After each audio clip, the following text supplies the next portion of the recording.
Today in my holiday prep series, I am switching over to my holiday baking 2013 series, and there's going to be a few baking videos here and there, more towards mid to late December as I get into more of my Christmas cookies and things of that nature. But today I thought I'd share a Thanksgiving-y, very appropriate autumnal sort of end of autumn here recipe, and that is for miniature single serving pie in a jar apple pies. And this just came out of the oven, which is why I'm holding it in this little dish towel, but it smells amazing. These are so much fun. Everything is just better when it comes in a single serving size, and it's cute, and it's like, how could it get any cuter than that? Mini pies. So a little disclaimer here, this is my first time making this particular recipe in the jars, and my second time making pie in a jar ever. I made mini blueberry pies for 4th of July, which were a big hit. Second disclaimer, they are very time consuming. It takes probably about 2 to 3 times longer to make these than it does to, at least for me personally, to make just like a regular standard pie. But this is a double recipe, a double pie recipe, so factor that in. Maybe it doesn't take quite as long. But, you know, the most labor-intensive part is pushing the dough into the jar, but it's not hard, it just takes a little bit of time. What's great about these is that you can actually build them entirely with the top and everything, put the lid on it and freeze them for up to, I think, three months or so, and then just pop them in the oven, bake them maybe like 10 minutes longer than you would if they were fresh. And you're good to go. So that's a nice thing to do. I had hoped to do that more in advance for Thanksgiving this year, but as usual, time got away from me. But I'm actually making these again for my own personal Thanksgiving. I baked them today for a friend's Thanksgiving party that we're going to, and I just think these are just a great dessert. They're also fun to bring to family events or parties at friends' house. If you want to have fresh, hot apple pie, you can bring them again already assembled, built already, and then just pop the lids off and stick them in the oven for 15 minutes or whenever you get there, and then you have hot apple pie to serve, even though you're bringing it to somewhere else. So I think that's cool too. Anyway, enough jibber jabber. If you want to see how I made these, continue watching. Alright, I started out, as I always do with baking, by getting out all of the ingredients and tools that I need, for the most part, so that I have everything out and I know I have everything. I haven't missed picking up anything at the store or anything. And I also have pulled out my recipe. I am using this recipe that I use every year. It is a apple pie with cheddar crust from Martha Stewart Living. I'll put a link to that in the blog post. And I'm also using the guidelines for making pie in a jar that I found when I made pies, the blueberry pies in a jar at the 4th of July for the first time, on the website ourbestbites.com, which I've printed out so to help me kind of with the proportions and things. And what I'm doing is I'm aiming for 20 little jars. So I'm going to wash those and get them all dried and prepped and ready. And I think I'm going to make a double recipe of both the pie dough and the filling. And I hope that that will make enough for 20. I guess we'll kind of find out. So I'm going to start by washing those jars and making my crust. Okay, I just went ahead and washed the whole set of 24, although I'm only aiming for about between 18 and 20 pies. So I have them all washed and dried and ready to go, and the lids are all washed and dried as well. I'm not sure if I'm going to be using the lids or not, since I'm not sure if they'll fit. With the blueberry pies, they rose so much and kind of bubbled over, it didn't work out, but maybe with the apple pie it will. So now I'm going to take my seriously sharp white cheddar cheese. I think the sharper the better in this case. And I'm going to shred it. And I'm just going to do that in my food processor. And it's nice because this block actually fits like perfectly in there. So I just put in the shredder attachment, get my little pusher thing. I'm not sure what the right term for that is. And we'll have at it.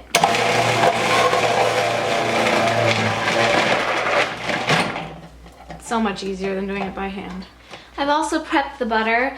I like to cut it into chunks. This recipe calls for 1 3/4 of a cup or 14 tablespoons, and then the additional 2 tablespoons are to dot the pies with. So I cut that real small. Let's throw this in the fridge because you want it cold, cold, cold. And now this is ready to go. Now when I make pie crust, I only make one recipe at a time because I don't want to overload the processor.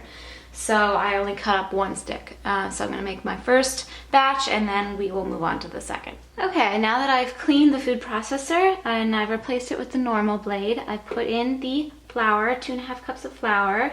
I'm also going to add the half teaspoon of salt and the teaspoon of sugar, and I'm going to pulse all of those together.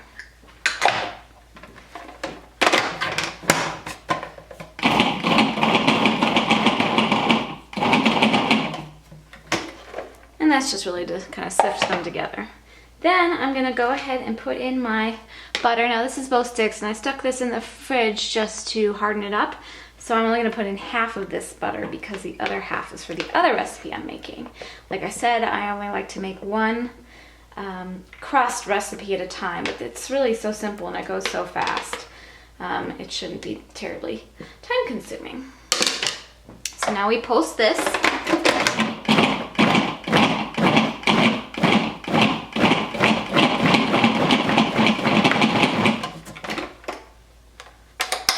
And really it's just like 20 seconds or so. Now this is the stage where we add in the cheese, and again this is enough cheese for both recipes, so I'm just gonna eyeball kind of half of this. And I did a medium shred, I'm not sure if I mentioned that before. But I think that's about half. Pulse a few more times. Now is the part with the ice water. So I make sure I get a lot of ice in my water, but I also make sure none of the ice cubes go into there. I just took the top off of the processor. I'm gonna put it on in slow, steady stream of water until I have to listen to it and hear that the dough has come together. You can tell because it makes a noise.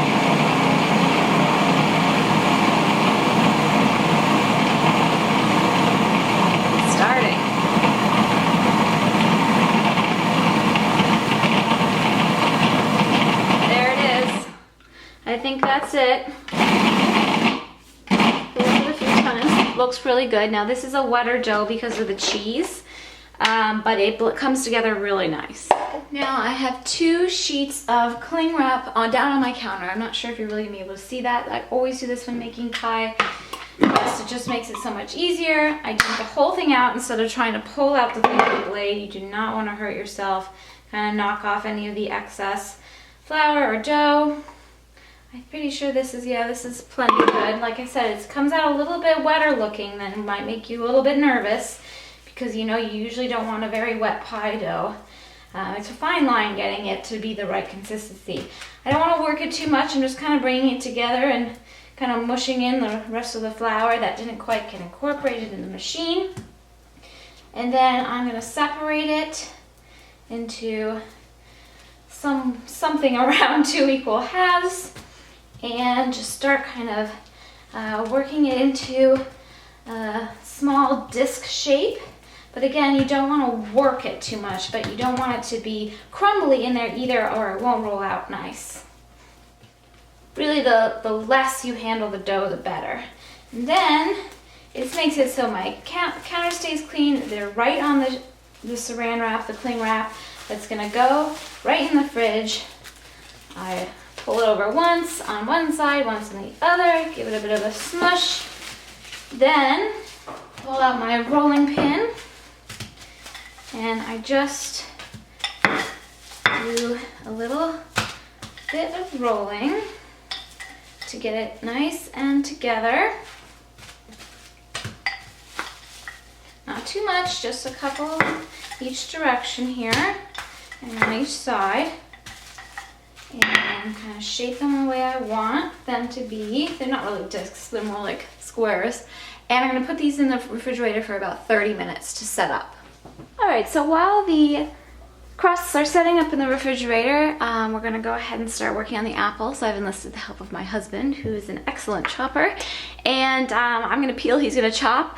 I've got double recipe worth of the apples. The recipe itself calls for 3.5 pounds of apples. I have 7 pounds. I like to use a mixture of Honeycrisp and Granny Smith. That's my favorite combination for apple pie because the Granny Smith are real tart and the Honeycrisp are real sweet, so they balance each other out real nice. And we're going to do like assembly line version here of chopping and peeling and chopping in that order. And yes, let us begin.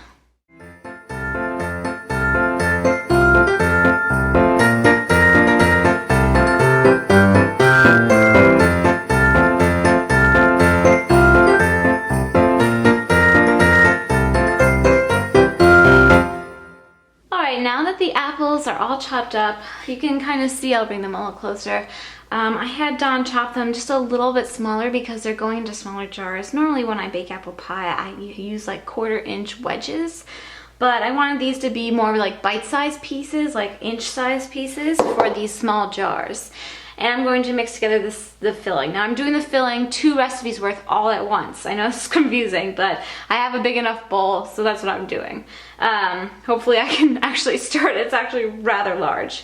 So I'm going to start by putting in the ingredients that go on the filling. So we've got the apples, obviously, and then we're gonna put in 2 cups of sugar, because that's the recipe doubled.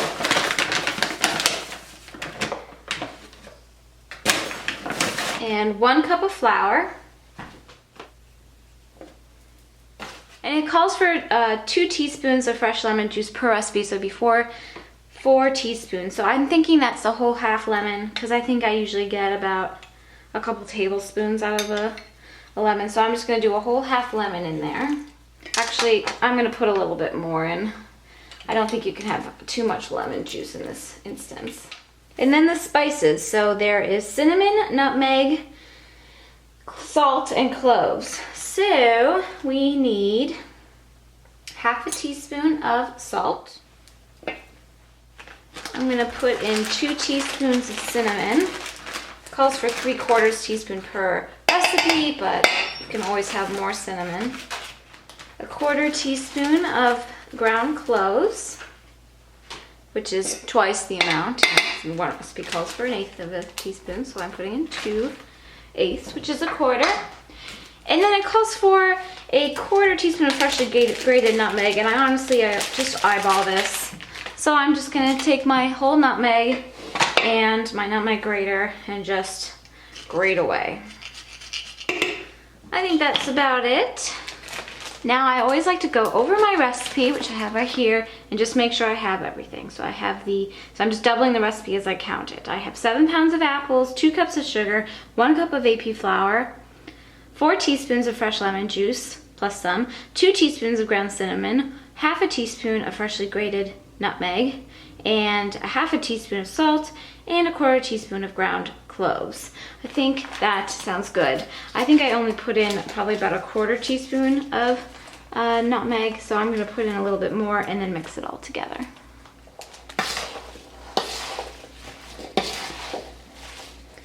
So I think the flour and sugar proportions and lemon juice look right, but I still think you could use just a little bit more of the spices, so I'm going to go ahead and put some more cinnamon in, and mostly just cinnamon. You can't have apple pie without a hearty amount of cinnamon in there. That's looking more like what I want it to look like. Alright, I'm going to put that aside, and now I'm going to work on putting the crusts together into the little pots. Okay, so I have a baking sheet here, which the filled little pots are going to go onto, or jars. I keep calling them pots, they're jars.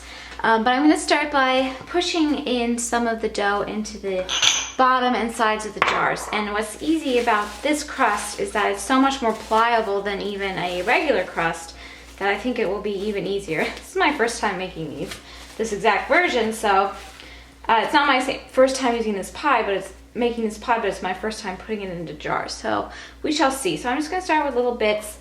I don't want too much crust, really. I'm just going to start working them in the bottom, and you don't have to grease them or anything. Just make sure they are clean and dry. You can see I've got a little bit in the bottom, and it doesn't have to be beautiful because the filling's going right on top of it.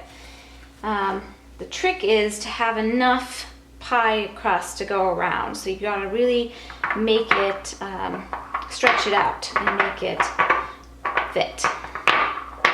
And I like to fill up the crust to about the line on the jar where the the screw part of the lid is, so they don't overflow. And there it is. It probably takes me about a minute to do each jar. So I'm gonna move on to the rest of them. So as with last time I made mini pies, I'm finding myself having to dig into more of the pie crust than I thought. I was hoping 2 rounds, which is one recipe, would fill the 20 jars, but 2 rounds really only filled about 12, 14 jars total. So I'm having to dip into the crust that I have reserved for the topping, which I might have to alter what I do for that, but that's all right. Okay, it took 3 of the dough rounds to fill the 20 jars, so keep that in mind. And I'm just rolling out the last round now, so that's half of a recipe, to see how much I can stretch it out to and what kind of topping I can put on. All right, now I've rolled it out about as thin as I think I can get away with, and we're gonna see how many rounds we can make, and maybe I'll just alternate with some decorative leaf shapes or something. Now, see, she suggests using, the lady in the website suggests using the lid of the jar to cut out the rounds, but that's gonna make a bigger top than I really need. So I actually took out my little collection of round cookie cutters that I've had for a while, which are by Attico, and I just found one that I think fits just nicely right inside, and I think it'll work out well. So I'm going to see how many of these I can manage to squeeze out of this one disc of dough. There, I think I'm just going to have enough. So now I'm going to lift off the extra and have my rounds left. Now I was going to make little leaf shapes out of them, but I'm thinking maybe it's better if I just cut little vent holes in them and then place them on top. But first I have to fill the pie jars. I'm going to give my filling a nice stir and get all those juices up to the top again. Looks perfect. And then I'm going to use 1/3 of a cup to fill the jars. She suggests a 1/2 cup, but since I didn't put my dough all the way up to the top, I thought 1/3 of a cup sounded just about right. And it looks like it's going to be perfect. So we'll fill those. And you can always supplement. It's harder to take it out. It's easier to put smaller amount in and then add. Well, I actually have quite a bit of filling left, so that's something to think about when editing the recipe, but I can save this and use it for the next batch of pies that I will make tomorrow because I have all of this. So at least I could probably make a whole pie dough, one pie dough recipe using this, so that's good to know. But I settled, oh, the oven's preheated. I shook them all down so they're all settled, and now I'm gonna put the tops on. I have no idea how this is gonna go, but we're gonna try it together. And don't forget to top off your filled pies with your little tiny pieces of butter. I'm putting just 4 little chunks in each pot, kind of spread out, before you put the tops in, and I recommend cutting in the steam vents before you put them on the pies to the tops of the pie crust tops. I mean, it's just much easier to do it when it's on the counter than when it's on these tiny little pies. And now I'm just adding the little round discs that I've put the steam vents in already. I've cut them in and they fit right on top. Now if you filled the sides all the way up, I'd recommend using the method that they use on the blog where they use the lid to cut out the rounds, because then they'll be wide enough, if that makes sense, to cover the whole thing. But I was really running low on dough and I wasn't sure if I was going to make it, so I wanted to err on the side of caution. But I think these will be fine, and if they're not quite attached, it's not a big deal because it's already in its own contained little vessel. What's great about these is you just plop a dollop of ice cream or whatever you want on top and just take a spoon, and it's in its own little serving device. You don't need a plate for it or anything. It's ready to go. I'm not even really getting too fancy. I mean, you could do what they did on the website with the crimping and all that. I don't have enough dough in my rounds to do all that. This is really as simple as it gets here, but I think they're going to be tasty, and they're still cute, even if they're not like the most beautiful. They are still cute because they're pie in a jar. Like, how can that not be cute? It can't. It's like impossible. Now to finish these off, I just have 1 egg beaten and a small pastry brush, and I'm going to brush the tops with the beaten egg. Careful not to let it pool too much. And then I'm going to sprinkle the tops with just a little bit of sanding sugar. It's a nice touch really to any pie that has a top crust. Now I'm going to pop them into the fridge for about 30 minutes to let them set up, and then I'm going to put them into a 375-degree oven for about 45 minutes. I'm going to rotate them about halfway through because I'm going to use 2 shelves of the oven. And just if they start getting a little too dark on the top, tent with foil. Otherwise, you'll know they're done when the crust is golden brown and the insides are bubbling and juicy and thickening up. All right, the little pies just came out of the oven. They were in there for, let's see, 20 plus, I rotated them after 20 minutes, and then I left them in an additional 10. So they were in there for 50 minutes total. They look amazing. I think they are super cute. They smell amazing.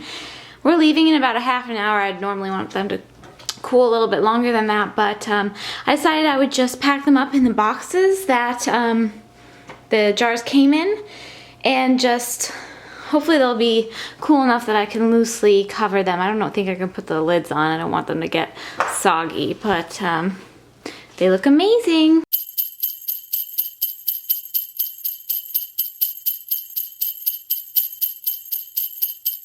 Okay, it's actually a couple days later, and I have made the pies again, but this time they're going to be for Thanksgiving, and I've prepped them on the Tuesday before Thanksgiving. I'm going to pop the lids on top and pop them in the freezer and then bake them fresh Thursday. I was aiming for 16 pies, and I got an extra 6, so I got 22 total, very comfortably using 5 pounds worth of apples and 2 pie crusts. And this time I used my decorative pie crust cutters to pop out little decorative inserts, kind of like they do on the blog that I referenced for the method of using the pies in a jar method. And I think they're really cute. So I'm going to pop the lids on, but I think this is a more accurate yield of the 22 pies, comfortably with 5 pounds of apples and 2 pie crust recipes. Okay, well that's it. I hope you guys enjoyed. I know this wasn't my most straightforward baking video ever, but again, it was my first time making this particular recipe in the jars, and I'm actually very pleased. I think they came out really nice. And I think that they will be enjoyed. And I'm looking forward to making them for my own family for Thanksgiving in just a couple of days. And I wanted to make sure that maybe if you wanted to make these, you would have the opportunity to. I think you can also bake these in any oven-safe 8-ounce capacity container, like an 8-ounce ramekin. That's 1 cup. Be a rather big ramekin or oven-safe bowl. So if you wanted to not do the jars, if you couldn't get your hands on the jars, that'd be a nice individual serving thing to do with maybe stuff you already have on hand. But just be sure that whatever you're baking in is oven safe. I'm going to have pictures in the full recipe over at my blog. I'll have a link to that below if you want to check it out. And I will pin the recipe as well, sort of card style, so you guys can print it out if you want. But I will put that picture on the blog as well. Yeah, I hope you guys, let me know if you decide to make pie in a jar. And this, you can really do this recipe or do any recipe in a jar. I'm going to put a link to the blog post where I originally found the single pie in a jar, single serving pie in a jar recipe stuff to begin with. That will be in the blog post, so I would definitely check that out because they have great tips on that. And that's where I got the idea originally. And I'll also have a link in the blog post to the Martha Stewart Living apple pie recipe that I used. And I'm going to pack these up and we're going to head on out. If you guys decide to make these, please tweet me pictures or send me some on Instagram. Just make sure you tag me so I see them. And happy Thanksgiving. Thanks for watching, guys. Take care. Bye.